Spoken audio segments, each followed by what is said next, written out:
Welcome to Strictly From Nowhere, a podcast experiment brought to you by the fellas at Cause of a Kind. Each episode is by bootstrappers, for bootstrappers, featuring stories, mistakes, successes, and even some comedy all around our lifelong friendship and the journey through standing up a software development and digital marketing agency.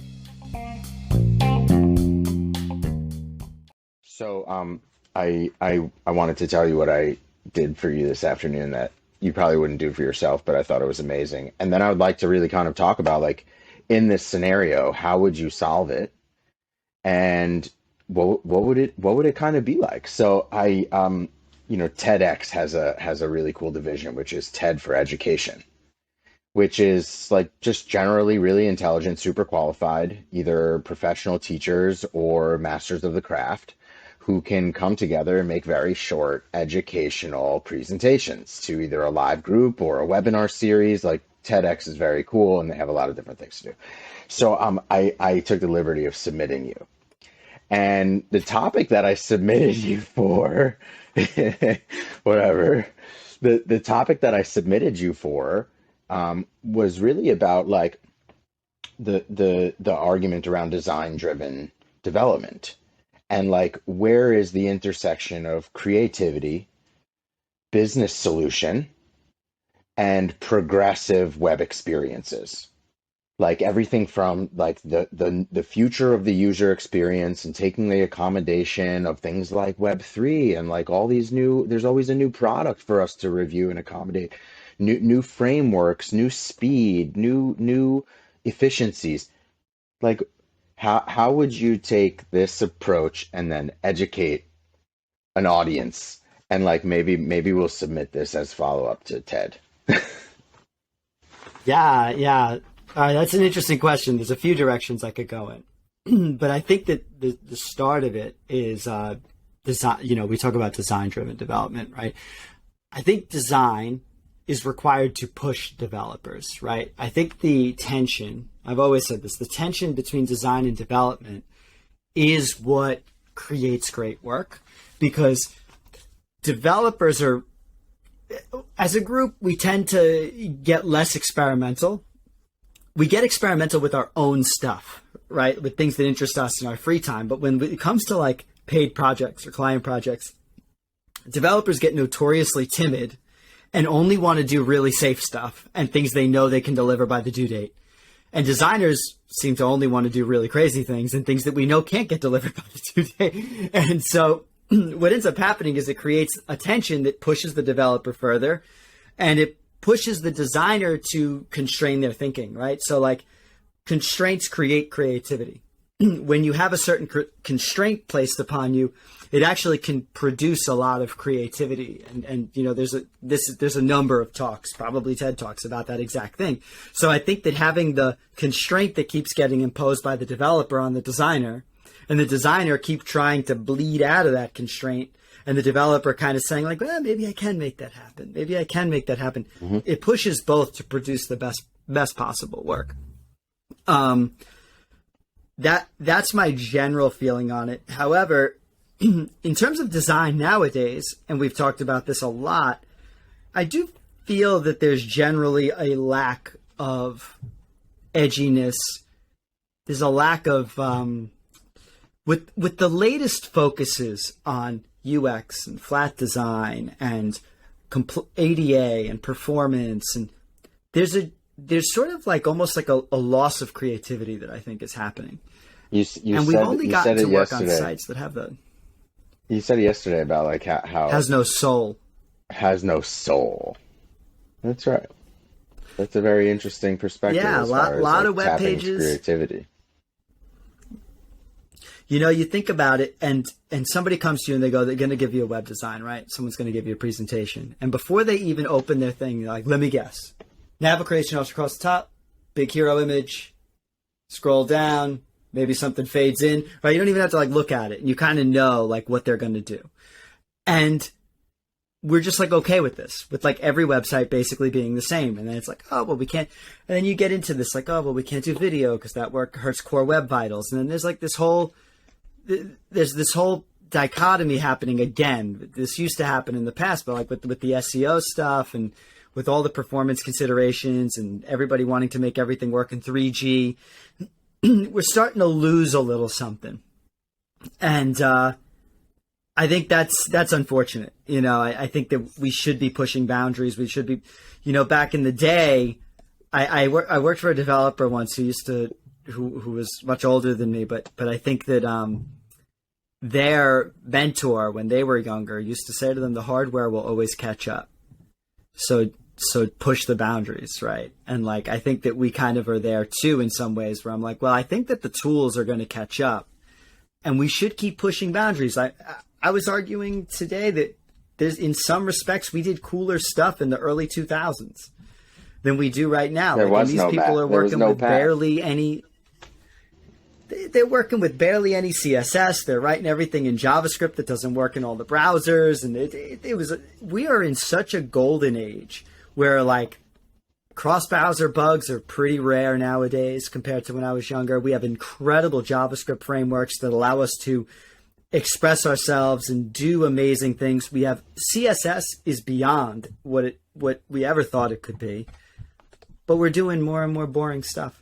That's the and so when people kind of come and we present designs to people, I get this sense sometimes amongst clients where they were like, this is great, but I was hoping that you'd give me something that I hadn't seen before. And then you give people things they haven't seen before, and then they're like, oh, well, maybe it's a little too bold, right? And so like everybody wants to play in like the safe zone, and then everything devolves towards hero image, featured products, some kind of influencer banner, some random piece of copy, right? Like it's just all kind of feeling the same. And then I kind of get into like ADA compliance too. I was in an online discussion with someone. I think they were missing my point where they were like, oh, we want inclusivity and accessibility. I said, yeah, this is 100% true. But let me ask this, right? And I challenge every designer to think and every developer to think, because this does require a development solution too. When I bring a beautiful hero banner with like a video to the front of a website and some copy that was pined over and it fades in the right way and the video kind of syncs with it really beautifully, and you kind of, when you open the nav, there's like this beautiful fluidity happening with the interaction of the elements for a sighted person, right? This happens. And then someone goes, well, we want to be inclusive, let's make it accessible. So then they put some alt text on the video, and it's usually written by a developer. And they add some kind of menu to the top that lets you skip to the body. And when you listen to it on a screen reader, it's like a relatively, like, it's like a, for all intents and purposes, like an AI generated, almost robotic kind of voice that's like reading the text to you in just the same kind of tone. Yep. It's accessible, right? Sure, you've done the bare minimum. You've made it accessible. But the emotion that the sighted person gets when they first land on that site is not at all what the person who is not sighted is going to get. What would you need to invoke that emotion? Well, perhaps I would record somebody with a really nice voice, maybe a Bryan Cranston, who could read the copy. Perhaps I'd have my copywriter actually write the alt text, some luscious words that just sound great, that roll off the tongue. Maybe I'd enable hotkeys. So instead of having to navigate like that, Command N is open the nav. You can hotkey over to the, where someone listening could quick hotkey to a list of commands, and they could. What I'm saying is, like, you're doing you're inclusive, but you're not inclusive emotionally. The sighted person is getting an emotional response and sale, and accessibility is still treated as a second-class citizen. Now, the cost of software keeps skyrocketing, so it's like, where do we end, right? Now I got to have a copywriter write all my alt text. and then you get the Google Lighthouse score, right? And everyone's like, oh yeah, all the alt text. I go, well, what if I told you that I could make a site that's accessible with no alt text? We skip the images because just narratively, think about it. I'm tabbing over the elements and it like tells me what the image is, and then it tells me the text, and then it reads the text. But I'm literally just trying to tell a person who can't see what this is looking like to someone who can see. But that is not the same experience. The sighted person has a designer and a copywriter and a developer pining over every element to create the visual medium and bring this story to life. And what does the screen reader do? Well, you get the same old monotone voice that comes with the screen reader software, right? You can't even customize like getting a sound. Like it would be so cool if you could like add audio to text that's synced up with screen reader technology. And when you get a great audiobook that's read by an excellent orator, it changes the whole book. You've told it to me, right? You can't even listen to an audiobook, even if the content's good, if the orator is boring. And this is the experience we give to every person. So yeah, you have the alt text that describes what the image is, but that's not what they want. You can skip the image if you have a great story that's read, and maybe some audiobooks now come with little sound effects, something. So I always think we neglect the ear is probably the first, but I just think about accessibility sometimes where it needs an increase, it needs a level up. And so I think that when you talk about, the interaction between design and development, and inclusivity, we're not truly inclusive. We don't try to build things for all audiences. And you have to reckon with that reality. Anybody who sits there and says, I'm a big fan of accessibility, they're not pushing boundaries. You're just doing a little better than the bare minimum. I have not seen anybody try to release a website that has a non-visual experience. Period. Full stop. There is no graphics to this. This is entirely an experience that can only be done through the ear and the keyboard.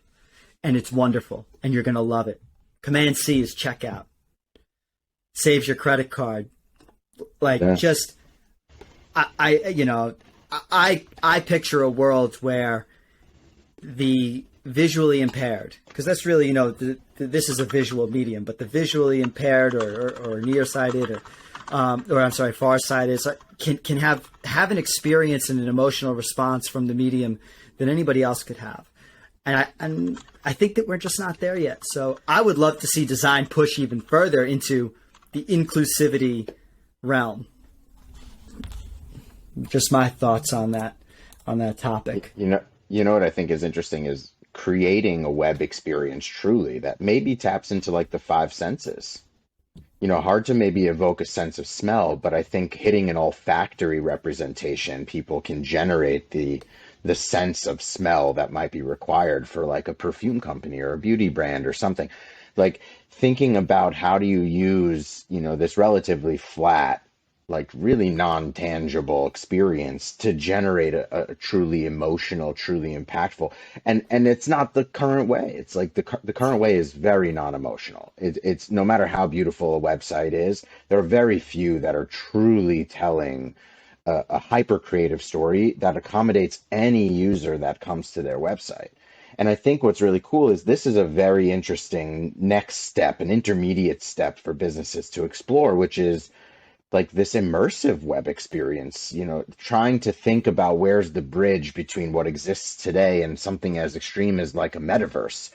The metaverse, like I don't even want to spend so much time there just yet. I find it very restrictive and relies on a lot of device structure. But what happens if I used my website as a viewport into an experiential business to business strategy? Like you think about these gigantic businesses, like take an IBM or something. Like, what happens if my IBM experience was like going on a walk through like IBM headquarters and like going into the room of innovation and like going into like the research center, and like that's how you find out about the different products and services that are actually happening. And yes, I'm vertically scrolling, but I'm moving through this business to get a real tangible feel of what the heck happens here. And maybe you can hear the footsteps and your clothes rustling. And the way I think about it too is like syncing with the peripherals, right? Like having my mouse, you know, we do like this with the phone a lot. We have like vibration and stuff. But when we start to have screens that can perhaps generate braille, almost like a liquid crystal type, like that can actually raise. Because I'm also thinking, you know what? It's kind of annoying to have, like, if I was, you know, a person who knew braille, I think that would be even a better experience because you could skim. You know, you forget as a sighted person, you can skim headline and you can skim little bits of the body. And I imagine someone who's really proficient in braille can do the same thing. They can kind of just like feel around and they can kind of get a little gist.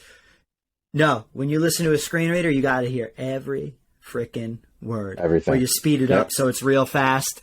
You know, you can't just like, it's just not. It's missing something that I think that, you know, we take for granted all these little things that allow us to navigate the world very quickly.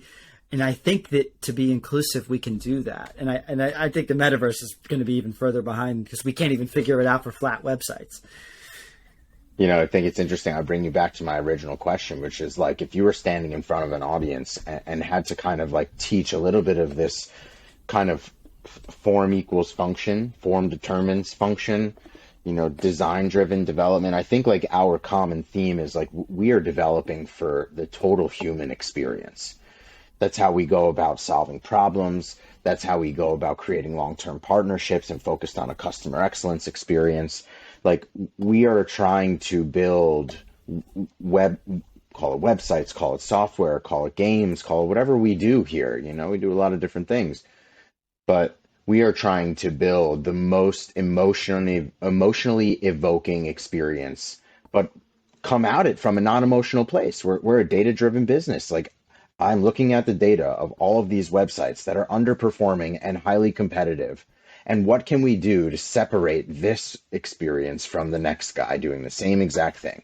It's very rare that we find businesses that are totally unique with no competition, and you can kind of do whatever you want creatively and digitally. That's kind of rare. So what does it take to break the mold on that, really? Well, I think that form following function is a great quote, right? Because I believe that Frank Lloyd Wright is the one that said that, or that's what I was always led to believe. And so that people are like, oh, Frank Lloyd Wright, form follows function.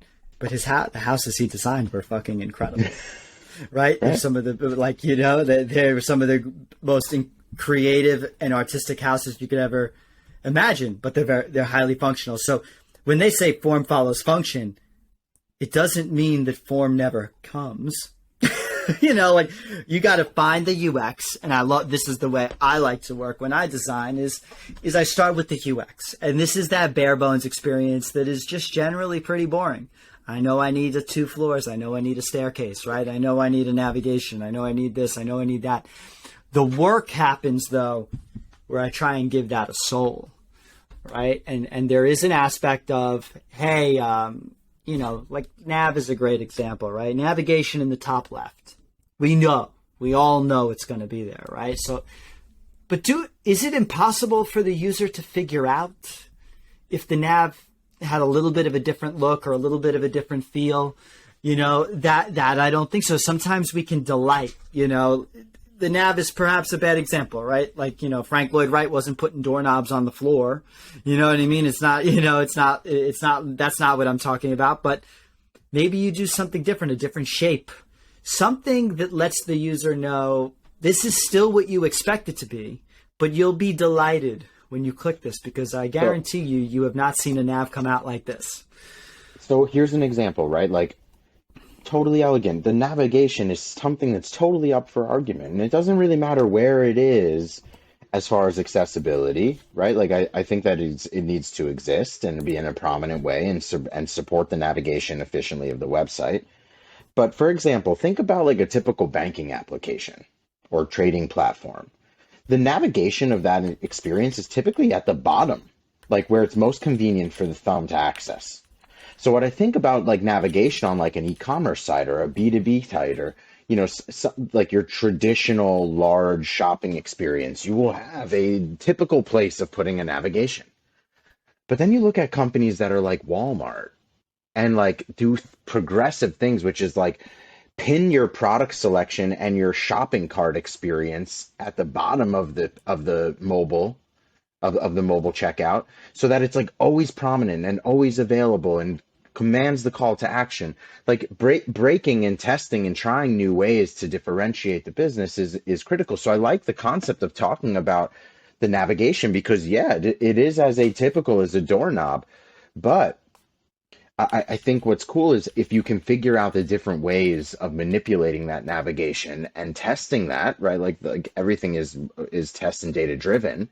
But like, wouldn't you want to see if like the conversion is more effective, instead of having on this gigantic, iPhone 14 Pro, it's basically a freaking iPad, having the navigation hamburger menu in the top left corner requires me to use my other hand. Like, what would be the worst thing about changing where the navigation exists, especially in a mobile environment? So it's interesting. You bring up a great point, right? There's this concept of like what gets measured is what we focus on, I guess. Let's imagine though, like that the metrics weren't as good. Let's imagine if you built the most boring site in the world, the metrics will always be better than something creative. That's, I think, where we're at right now. That's where we're at. Because we're measuring that. What we're not seeing though, I think what we're not seeing is how your website affects people like outside of the market. So like acutely, your conversion rates are what they are, right? But there are certain websites that kind of leave such an impression on you that you're always sharing them. You're like, oh, I saw this amazing website. I saw this. So there is an element of the form kind of bringing about like a buzz or a sense of emotion where that like maybe you don't get the conversion rate up front while people are learning about it or something like that. But how do I describe this? It's like it's hard to describe. It's hard to measure a product's essence, I think, or that thing that we were talking about. Where's the product's soul, right? Because sometimes the conversion rate isn't one-to-one with that. And like if, for example, if we measured performance, a plain website, white screen, text, no images, 100 Lighthouse score. Gonna beat out any website that you do. So what I find very interesting is that a lot of brands don't actually use like the emotional data points, and I'll tell you what I'm talking about. For example, like in Google Analytics, there are, you can create goals and like events, and you can watch people convert through the website, and you can watch how an individual visitor moves through the funnel and accesses the different areas of your experience, and ultimately, hopefully, converts at the bottom of your funnel. But a lot of folks really are not taking stock of the emotional measurements, things like bounce rates, things like time on site, things like pages consumed in a session. People are missing the bigger clues, which are actually about how are people consuming your content, not necessarily how they're converting. Because most of these brands are bombarding you for your lifetime. Like take a makeup company, for example. Like you might visit just to figure out what's nice about this product, but like you're halfway through your existing product. So you're not ready to purchase just yet. But because you got bombarded on social media, I land on the web experience. And that's my opportunity to demonstrate my soul to my visitor. It doesn't necessarily matter if they convert or move to the category landing page, or if they move to the product page, or if they put an item in the cart. Then you have organizations like where you have come from in your past, which is watching an individual as they're on your website, developing a relationship, maybe serving some personalized content throughout this beautiful and unique experience, perhaps saying hello. Like, do what Mac does. The minute I turn on this thing, the device says hello. Like, how kind of you. Imagine if you did that on your website. Thanks for coming here.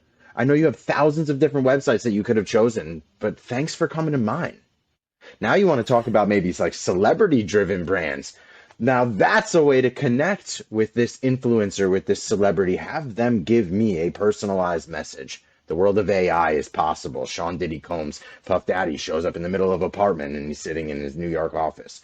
You know, like the things that people can do these days with a website, we're just scratching the surface because everybody's measuring the metrics so I can rank, so I can convert, so I can, you know, get ROI. That's only a piece of this whole thing. It's creating a brand that people resonate with and want to come back to and stay informed by. And there's a missing piece there. Well, I think you also bring up a good point, which is there's a UI element of a website, which is like a pure function, which is like, hey, this is your product page and this is your cart and your checkout. And maybe those are not the areas to get super creative. Truly, they're not like, you know, you want to drive conversion, but homepages are tricky because they are trying to serve two purposes. And I think this is where we get the rise of the microsite, which is a site built for the sole purpose of being beautiful and kind of flexing some creative muscle. I think that lately people are putting a little less into those. Like, I don't see as much of that happening anymore. I think, you know, and even when I go to like Webby Awards these days and some of those award sites, I look at some of these sites and I go, this is kind of a bummer. Like it actually used to be, there used to be cooler stuff here, you know, especially around editorial type sites. I always expected more, but I think with all the ads and everything that people cram into these sites, they just kind of mess up their whole experience. But kind of getting back to that original piece is maybe we need to allow for both in websites. Not every single page needs to have the purpose of being SEO optimized and functional, and some of them are designed as advertisements. We talk about the Super Bowl commercial, right? Like, yeah, a company's best commercial comes out at the Super Bowl, and then everything else year long is kind of driven towards conversions. And guess what? I will bet you there are a ton of better converting commercials that happen throughout the year. But the Super Bowl one is the je ne sais quoi. It's got that little bit of extra, you know. It's and I think that web design's missing that.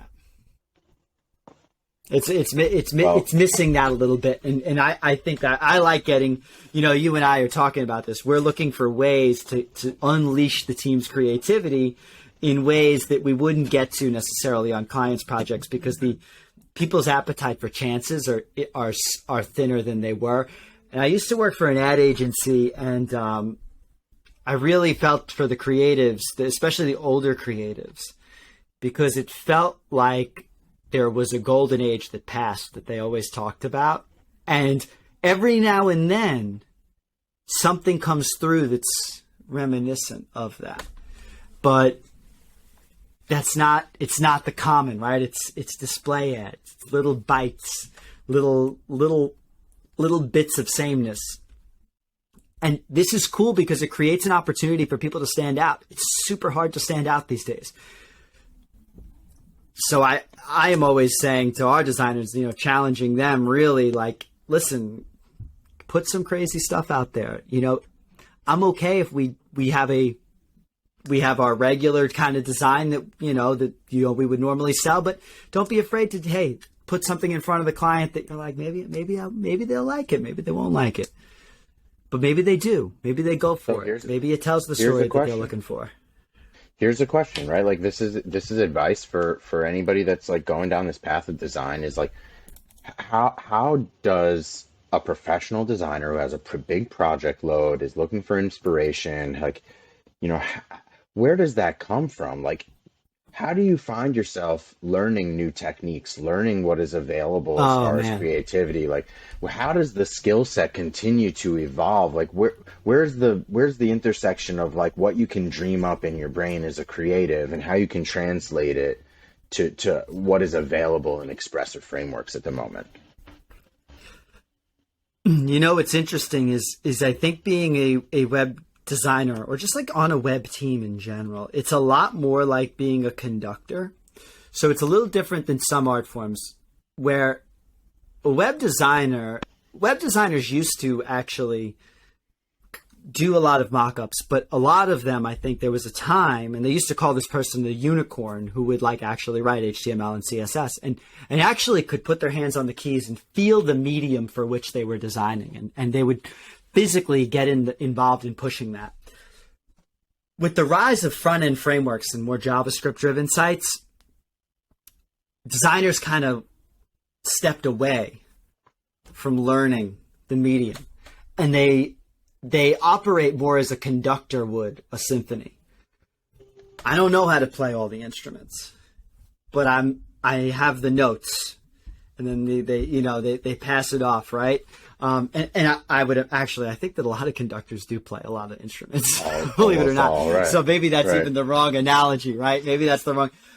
I would like to see more creatives put their hands on the keyboards and step away from the Figma, put your hands in the clay. Try and get a feel for what you're doing, because I don't know how you push boundaries in a medium that you don't fully understand anymore. And you start to trend into that I'm just copying things.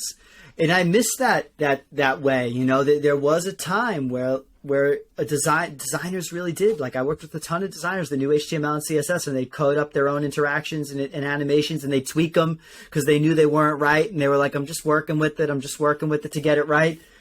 But now it's like the designer almost like push it, like, saying to the engineer, it's not right. It's not what I'm picturing. And the engineer sits there and they're kind of like, well, it's not what you're picturing. Here's the keyboard. Like, you go ahead. You know what I mean? Like, I don't know what you're looking for. And it's so hard to get that. Now, I think when you get two of these individuals together, like side by side, and I've seen that happen, like teams that are just like in sync, right? Like a really solid JavaScript engineer and this person who knows CSS, has a design sense, working with a designer who's really into pushing boundaries, you get a synergy that just starts to happen. But that pairing is pretty rare. That's not something that we see all the time anymore.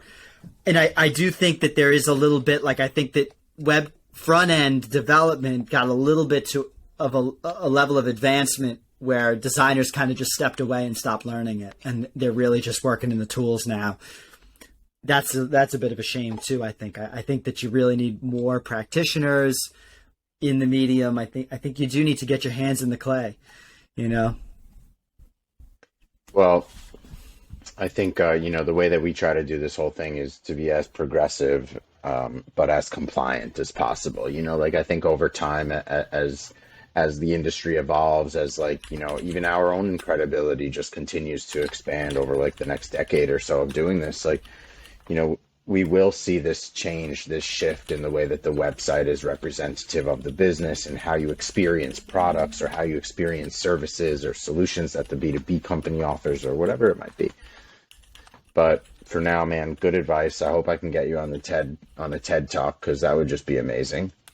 And I'd love to see what you would cook up legitimately as we work through that formal presentation. We'll see where that takes you. Yeah, I'm not much of I haven't done any like in-person presentations like that, so I'm stepping into a new realm here. And why not? Truthfully, I don't know if any of my ideas are coming off clear right now, but it's just something I've been thinking about. I always have these ideas where, like, if I didn't have to do all the client work, and if we could like just get into it, where would I go? Like, could I make a site that's like real experimental with the accessibility? Like, I would love for us to try and build a site with like voice recordings, and don't use your screen reader, please. We've built it into the site and it's going to sound better with us, like with the way that we put it together. We got a sound crew in here. We threw some sound effects in. We made this site accessible, and you don't even need your screen reader because they don't even know what they're doing. Like Sir David Attenborough narrated, Yeah, like you're watching Planet Earth. You're just soaring through the clouds, like there's, your peripherals are vibrating. I don't know. There's just like, there's a lot of places we could take it. I think that I just want to make sure that people are not super, super focused on metrics and measurements sometimes. Sometimes, it's not that measurement is a bad thing. We always want to measure, but it's okay to push boundaries too. It's okay. It's actually okay to like be wrong. Try something, be wrong. Yeah. You can always go back to the other way. This is true. Well, dude, thanks for joining me for another amazing episode. And right on. Right on, man. This was fun.